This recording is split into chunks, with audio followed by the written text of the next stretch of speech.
Audio roll. Silent, suaranya. Rolling and action. Oke, assalamualaikum warahmatullahi wabarakatuh. Selamat pagi ya. Ini kebetulan lagi pagi.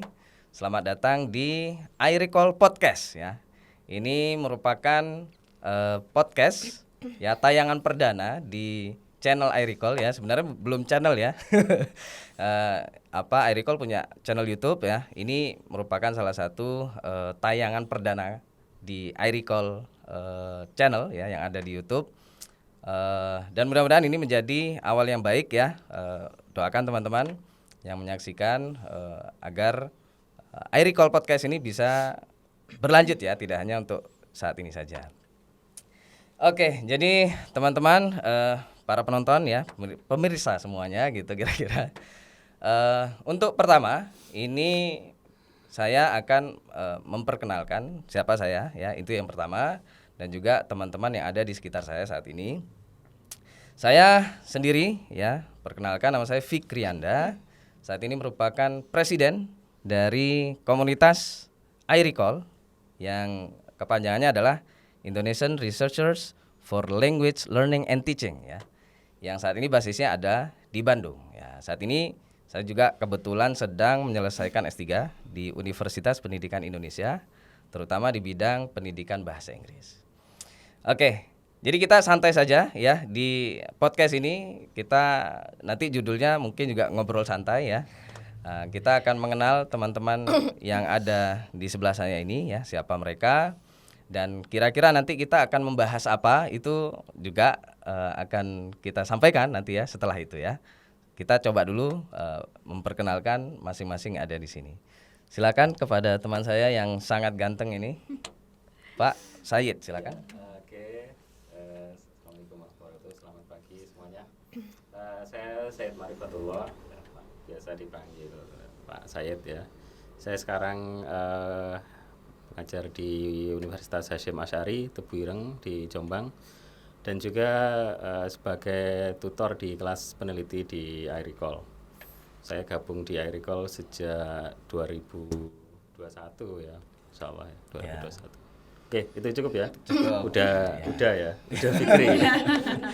Ya, terima kasih Pak Said. Terima kasih. Oke, selanjutnya kepada Mbak yang cantik-cantik ini. Oke, langsung saja perkenalkan, nama saya Frida Akmalia, biasa dipanggil dengan Frida. Saat ini saya mengabdi di Sekolah Tinggi Ilmu Fikih Syekh Nawawi Tanara atau biasa disebut dengan Steve Sentra, lokasi di Serang, Banten nggih. Terus saat ini saya juga dipercaya menjadi sekretaris dan sekaligus mentor di iRecall. Sepertinya cukup. Terima kasih Mbak Frida ya. Selanjutnya ada Mbak Yunita, silakan Mbak. Baik, terima kasih. Assalamualaikum warahmatullahi wabarakatuh. Waalaikumsalam warahmatullahi wabarakatuh. Salam publikasi, salam dari iRecall. Perkenalkan, saya Yunita Laila Zulfa. Biasanya dipanggil Mbak Yunita atau Mbak Nita. Saya asalnya dari Pati, Jawa Tengah, dan sekarang mengajar di Sekolah Tinggi Agama Islam Syekh Jangkung Pati. Selain itu juga saya dipercaya sebagai bendahara iRecall dan mentor kelas peneliti iRecall. Terima kasih. Wassalamualaikum warahmatullahi wabarakatuh. Waalaikumsalam. Ya, terima kasih Mbak Yunita.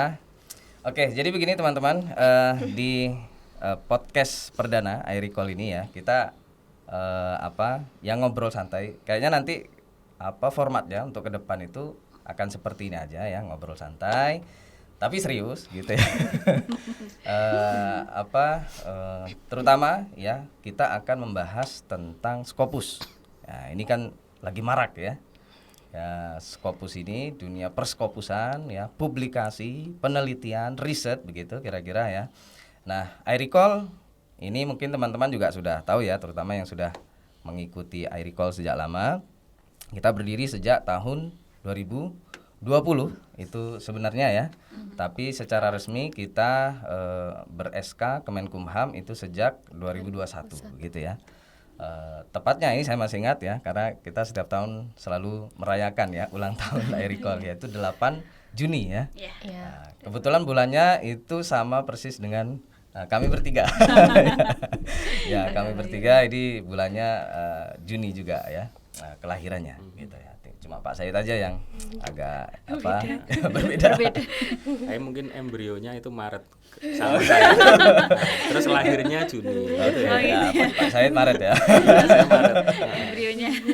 Maret. Oke, ya. Jadi teman-teman, ya, jadi iRecall ini sudah cukup lama ya kita beroperasi ya atau berjalan ya. Jadi dari namanya saja mungkin sudah paham ya, Indonesian Researchers for Language Learning and Teaching ya. Jadi komunitas para peneliti pendidikan bahasa yang ada di Indonesia ya. Kenapa kok berhenti sampai bahasa saja, pendidikan bahasa saja? Itu karena iRecall ini ingin mengcover semua peneliti gitu ya, akademisi di bidang pendidikan bahasa. Karena sebenarnya secara dasar teori ataupun aplikasinya sebenarnya nggak jauh beda ya, apapun bahasanya. Seperti saya di pendidikan bahasa Inggris, meskipun yang diajarkan adalah bahasa Inggris ya, sebenarnya tidak jauh berbeda dengan praktek ataupun penelitian ya, maksudnya praktek penelitian ataupun pengajaran gitu ya, dengan seperti Mbak Frida dan Mbak Yunita ini yang di pendidikan bahasa Arab. Nah, itu tidak jauh beda ya, terutama karena dia masih dalam satu frame pendidikan bahasa asing. Nah, gitu ya. Bahasa Arab untuk kita di Indonesia kan merupakan bahasa asing ya. Bahasa Inggris juga termasuk begitu ya. Kalaupun nanti di pendidikan bahasa pertama ya atau bahasa ibu, nah, itu pun tidak jauh beda ya. Mungkin hanya sedikit saja perbedaannya. Nah, kira-kira begitu ya teman-teman ya. Itulah iRecall.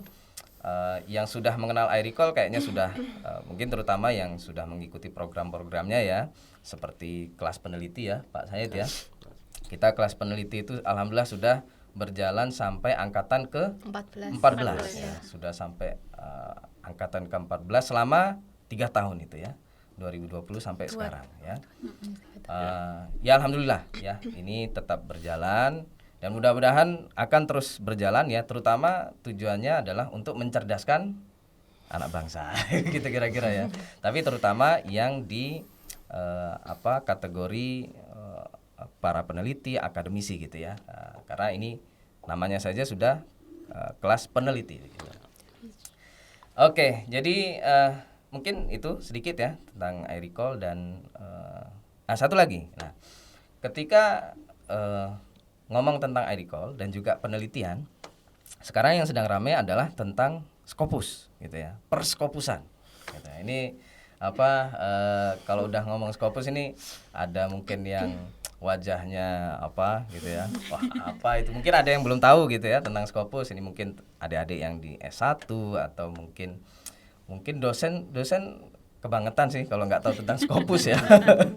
Ya, kalau masih mahasiswa S1 S2 belum terlalu kenal dengan Scopus itu nggak apa-apa ya. Tapi untuk dosen, ini Pak Said dosen ya di Jombang sana, Universitas Hadrotus Syekh Hasyim Asy'ari ya, ini pendirinya NU. Terus Steve Sentra ya, ilmu fikih. Ini kalau nggak salah masih di bawah naungannya Wakil Presiden kecintaan kita, yaitu Profesor Doktor ya Kiai Ma'ruf Amin gitu ya. Terus Mbak Yunita juga dosen ya di Syekh Jangkung ya, di Pati ya. Saya kurang kenal, mungkin nanti bisa diperkenalkan Syekh Jangkung itu siapa ya, sama Mbak Yunita. Nah, kita akan membahas tentang Scopus ya teman-teman ya. Mungkin kita tanya dulu, ini sebenarnya tidak ada ya mungkin tetaplah saya hostnya gitu ya. Karena saya yang memulai ya. Mungkin nanti ke depan podcast selanjutnya akan bergantian ya. Mungkin Pak Said, mungkin Mbak Frida, Mbak Yunita yang menjadi host ya. Tapi sebenarnya kita sama saja, kita host juga narasumber ya. Kita bisa saling bertukar pikiran ya, saling sharing gitu ya. Nah, pertama mungkin yang kita ingin coba tanyakan kepada masing-masing teman-teman kita ini ya, Bapak dan Ibu atau Mbak dan Mas ya, itu Scopus. Ketika ada kata-kata Scopus yang muncul di dalam pikiran Anda apa? Mungkin gitu dulu ya. Ya, coba kita mulai dari Pak Said. Oke. Apa ya Scopus? Kalau Scopus pikirannya ke riset ya yang pertama, riset dan internasional ya. Terus habis itu struggling ke situ. Nah, sulit enggak gitu. Pengalaman kami dulu ya yang pasti yang pertama kalau ke riset sulit gitu ya, sampai di reject. Udah pengalaman di reject itu luar biasa ya. Tapi alhamdulillah semenjak di iRecall ini ternyata Scopus tidak sebegitu menakutkan juga. Nah, ternyata ada trik-triknya ini ya. Setelah kita di iRecall ya, akhirnya ya alhamdulillah sudah jadi mentor di iRecall. Ternyata nggak jadi momok juga Scopus, asal tahu triknya. Gitu ya. Gitu ya. Jadi awalnya sebenarnya kayak itu takut gitu Pak Said ya. Ya mungkin kayak di dunia lain ya Scopus itu. Kalau di level dosen kan dulu belum menjadi syarat ya. Untuk jadi profesor itu belum jadi syarat dulu, mungkin 10-20 tahun lalu. Tapi sekarang semenjak 2014 atau Prof Nasir dulu itu ya, Scopus itu digenjot betul, publikasi Prof digenjot. Nasir itu menteri atau Kemenristek Dikti dulu ya. Awal-awal Prof Nasir kan digenjot sampai publikasi itu dulu yang kita kalah dengan negara tetangga, sekarang sudah menyalip ya di negara tetangga itu. Nah, itu luar biasa. Jadi semua dosen di Indonesia sekarang ya Scopus itu kayak suatu kewajiban. Karena mau profesor kan harus Scopus juga sekarang itu. Nah, Pak Said udah berapa kemarin? Tadi barusan Scopus apa? Masih 3. Masih 3. Ya, masih 3. Tapi udah luar biasa itu. Ya semoga nambah Amin, tahun amin. ini ya. Akan terus gitu Pak. Oke. Selanjutnya mungkin Pak Frida, apa yang terfikirkan gitu ya? Atau yang muncul? Ya, kalau yang muncul pertama kali sama kayak Pak saya tadi ya, Scopus itu publikasi internasional. Ya kayak gitu udah. Plus apa ya, tingkatannya itu lebih sulit daripada yang publikasi nasional seperti Sinta, seperti itu. Oh gitu ya. Iya. Nah ini ada lagi Sinta, Sinta dan Scopus. Berarti Scopus itu di atasnya Sinta gitu. Ya kalau yang kita tahu seperti itu. Seperti itu. Oke. Ya, nanti kita akan Iya. bahas lagi tentang Sinta ya. Tapi sementara kita Scopus dulu ya. Iya. Oke. Mbak Frida udah berapa tadi Scopusnya? Masih 15 ini. Oh, masih terbit. 15. Luar biasa ya. Harusnya tepuk tangan dulu ya. Masih. Ya, 15 ya. Oke, alhamdulillah. Tapi nanti akan nambah terus ya berarti. Iya, amin. Semoga tetap semangat. Amin. Iya. Oke, selanjutnya Mbak Yunita, apa yang terfikirkan? Kalau saya sama ya, Pak Frida dan Pak Said tadi sama. Sama. Penelitian, terus artikel, terus internasional, publikasi internasional gitu sudah. Dan tadi sama Pak Said, awalnya Scopus ini kayak susah gitu kan. Soalnya ada kata Scopus, nulis artikel, tapi nggak ada caranya gitu ya udah ya. Sebelum saya ketemu iRecall gitu kan, akhirnya ketemu iRecall, oh ternyata Ketemu iRecall apa ketemu Davikri? oh ketemu Davikri. Oh itu sebesarnya ya Kan sudah menyatu antara iRecall dan Davikri. ya soalnya kan kita dari awal ya udah ya untuk saya sendiri kan mengikuti sebelum ada iRecall udah dulu yang ada kelas itu kan baru kita mendirikan iRecall itu. Jadi memang ketemu udah Fikri ya belum ada iRecall. Ketemu rohnya iRecall. Oh iya 2020 saya ketemu udah Fikri ya. Ketemu online ya. Online Masih ya. COVID ya. Masih COVID kita ikut kelas udah Fikri. Webinar dulu kan. Webinar ya, yang webinar. diadakan APTP UPI. Dari UP itu ya udah kan jadi pembicara. Terus kami tertarik Scopus. Ternyata ada caranya gitu ya dari UDA gitu. Cara-cara untuk awalnya harus bagaimana itu. Jadinya oh ternyata kalau ada ilmu itu memang beda ya udah ya. Kita bisa menjangkau Scopus itu seperti. Dan alhamdulillah ya sekarang sudah bisa terbit gitu ya di Berapa, Scopus. Mbak? Saya lupa udah 7 Saking Pak ya. banyaknya Nggak jarang 7 kayaknya kalau nggak 8 Mbak Frida lupa bahasa ya berapa Mbak. Sekian tadi. Ya, harusnya diingat-ingat lah ya track record itu kan. Iya, harusnya di list ya. Oke, ya. Jadi tadi udah disampaikan ya untuk apa-apa yang terfikirkan. Nah, mungkin pertanyaan selanjutnya, Scopus itu penting nggak sih? Nah, sekarang bebas saja. Siapa yang ngomong duluan? Penting nggak sih Scopus itu? Ya. Ya, silakan. Ya kalau dilihat dari dua sisi, yang pertama kalau dari sisi administratif itu bagi dosen ya sangat penting. Hal-hal administratif, syarat kenaikan pangkat sekarang kan kalau asisten ahli, lektor itu mungkin Sinta cukup ya. Tapi kalau ke guru besar, profesor itu kayaknya sudah fardu ain ya. Bukan kifayah ya Pak?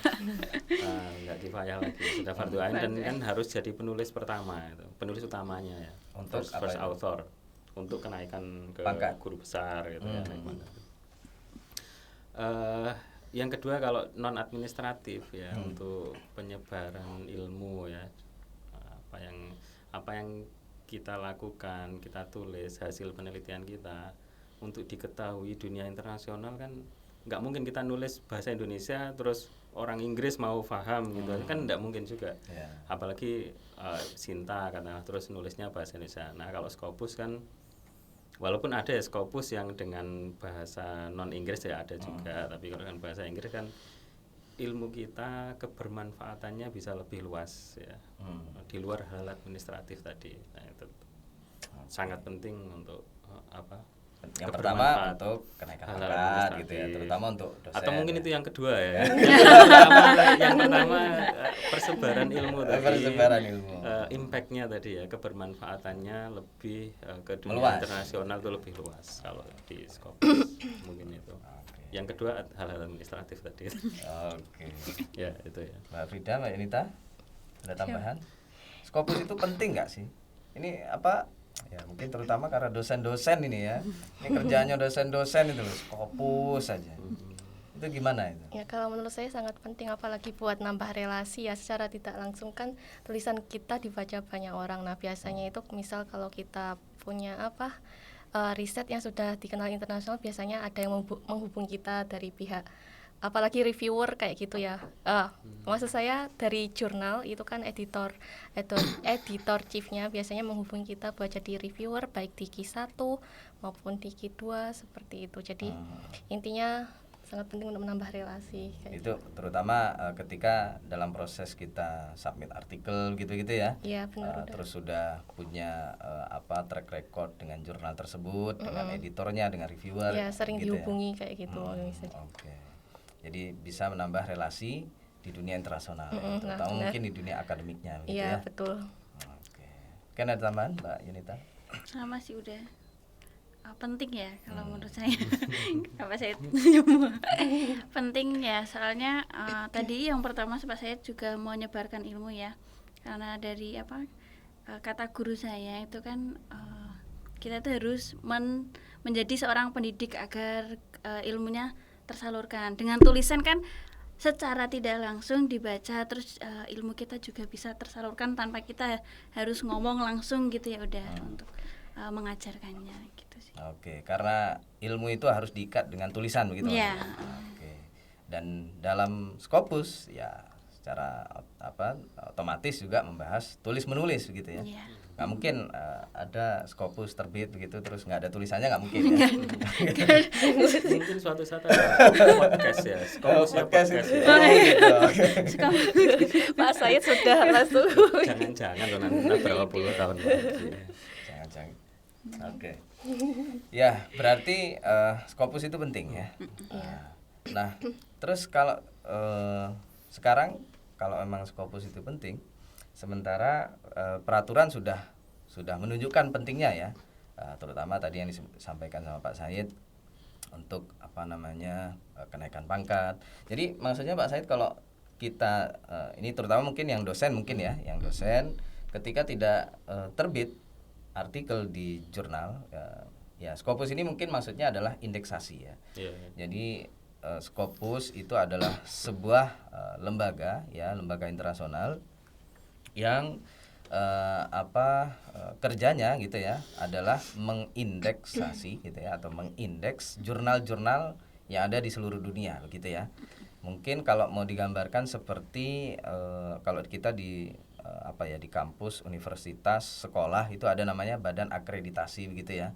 Nah, untuk jurnal itu akreditasinya itu bentuknya adalah indeksasi begitu ya. Nah, indeksasi itu sebenarnya kan banyak ya.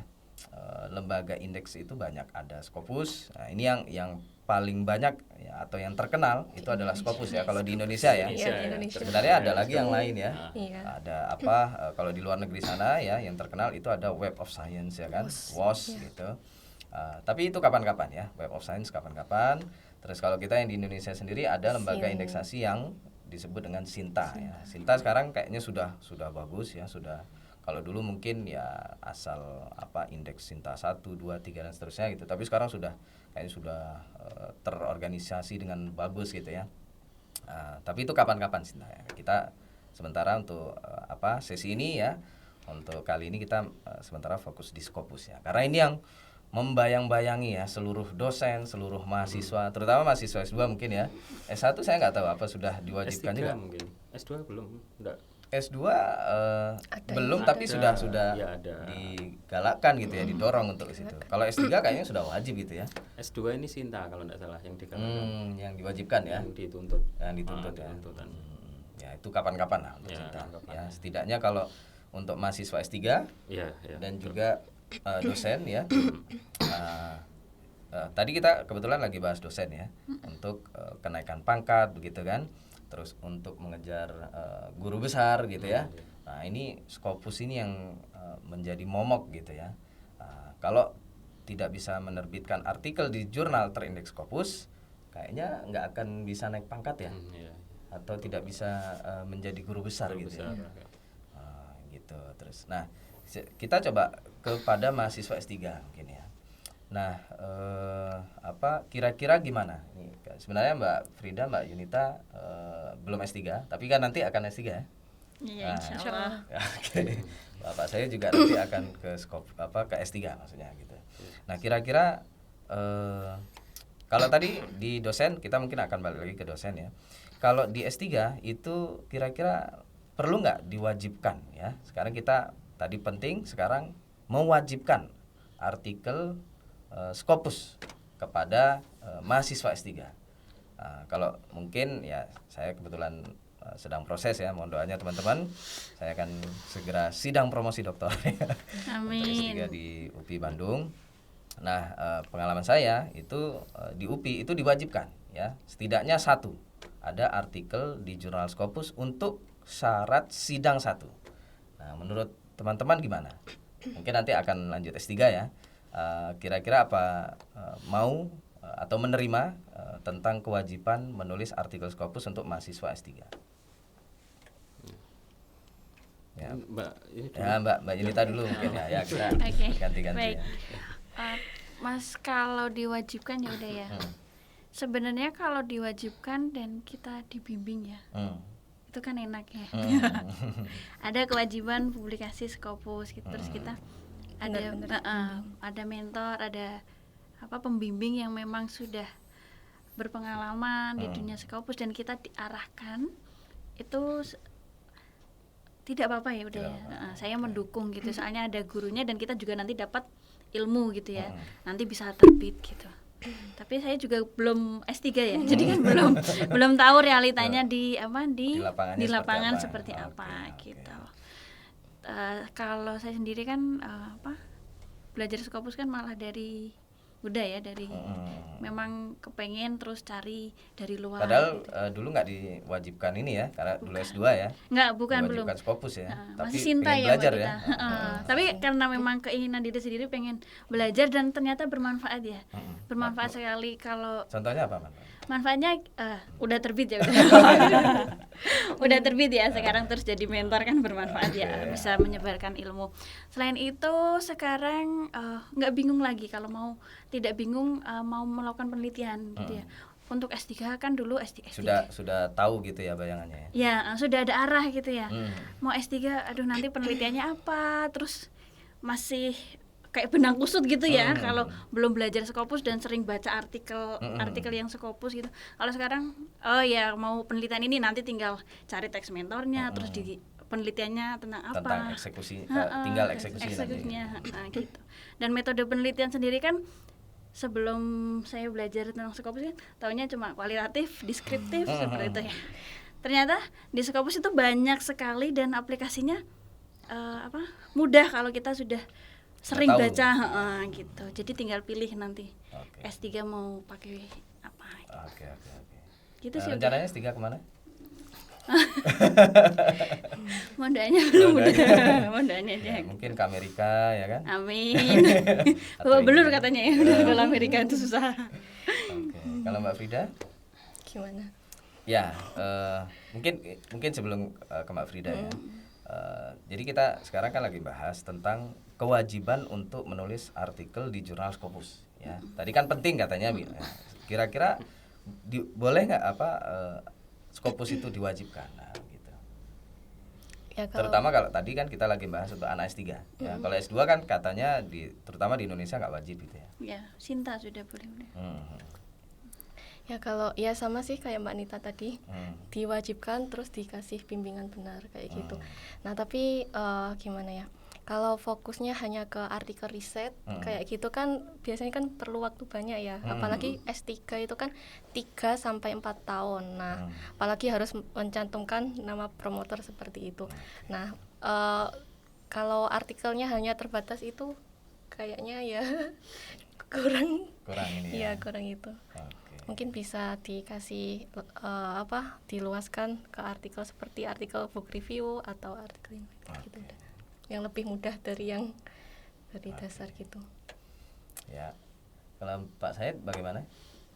Kalau nanti S3 mungkin di Inggris nanti ya. Ini kebetulan teman-teman ya, Pak Said insya Allah akan lanjutkan S3 di Lancaster University UK ya, Inggris ya. Doanya mudah-mudahan lancar. Sekarang sedang proses beasiswa ya. Nah, mudah-mudahan beasiswanya juga dapat. Ya, karena beliau katanya janji mau ngundang saya ke Inggris nanti kalau udah Amin. Kalau ngundang gampang. bayarnya. Tiketnya bayar sendiri. Tiketnya bayar sendiri. Ya, nunggu promo. Ya. Ya, gimana Pak Said? Ya, saya kira ya memang bagus ya. Kalau nggak dipaksa kadang itu terus nggak ada tantangan. Jadi kebijakan pemerintah atau ke kampus yang mewajibkan Scopus itu saya kira bagus dalam rangka memberikan dorongan. Nah, kita kan butuh di-push ya. Kalau nggak di-push itu semangatnya kurang. Gitu. Ya, tapi mungkin ada opsi ya. Nggak harus kan selain Scopus ada tadi mungkin Review terindeks ya selain terindeks Scopus mungkin Web entah of Copernicus atau website itu opsi gitu nggak melulu harus Scopus gitu, ada opsi Nah, mungkin lain. pertanyaannya kenapa kok harus Scopus gitu ya? Iya. Kok bukan Copernicus gitu ya? Iya, kenapa enggak? Nah, itu mungkin perlu dikaji lagi ya, perlu dikaji. Atau ya itu Siapa yang opsi-opsi mengkaji? lain. Ya pemerintah. Tapi ternyata di S3 itu kan ada opsi ya, masih ada opsi. Kalau Scopus nanti bebas sidang terbuka gitu kan. Kalau enggak Scopus ya harus sidang terbuka. Sudah ya, cukup bagus lah kira kebijakannya. Ya, jadi memang ini mungkin sekaligus sebagai penutup ya teman-teman ya. Ini bahwasanya ya dari tadi pembicaraan kita Scopus itu penting ya, tapi ada sisi-sisi yang perlu kita bahas ya, pentingnya seperti apa gitu kan. Terus ketika nanti sudah masuk ke ranah kebijakan itu harus memikirkan hal-hal yang lain ya. Saya sendiri sebagai mahasiswa S3 sudah merasakan gitu ya. Ketika Scopus ini diwajibkan tapi ternyata memberatkan ya, terutama tidak adanya bimbingan, itu yang terutama ya. Ini mungkin Bapak Ibu yang ada di perguruan tinggi ya, rektor, wakil rektor ataupun dekan ya. Ini penting sekali ya, pembimbingan, pengarahan kepada mahasiswa tentang bagaimana caranya bisa tembus kepada jurnal-jurnal Scopus ya. Mungkin kira-kira begitu ya. Iya. Ya, pembimbingan dan juga diwajibkan boleh karena nanti kita akan merasa terdorong untuk mengerjakan gitu ya. Semangat. Dan mungkin ditambah insentif ya. Kalau nanti terbit di Scopus itu juga akan mendapatkan reward dan sebagainya. Mungkin sementara itu untuk podcast perdana ini ya.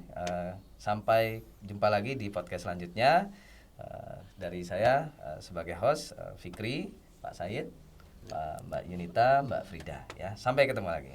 Assalamualaikum warahmatullahi wabarakatuh. Waalaikumsalam warahmatullahi wabarakatuh. Bingung. Oh, enggak ditutup salam publikasi. Terus iya, ngono lah, ngene-ngene iya. sampai ngene. Aku sampai ngene ngode-ngode udah. Gak apa-apa ya sementara. Apa sesi kedua bahas apa? Sesi kedua. Masih berapa menit nih? Masih berapa menit, Mas? Udah. Sekali lagi. Oh. Apanya? Tadi 2 sesi. Aduh. Iya, kan kita bagi jadi 2.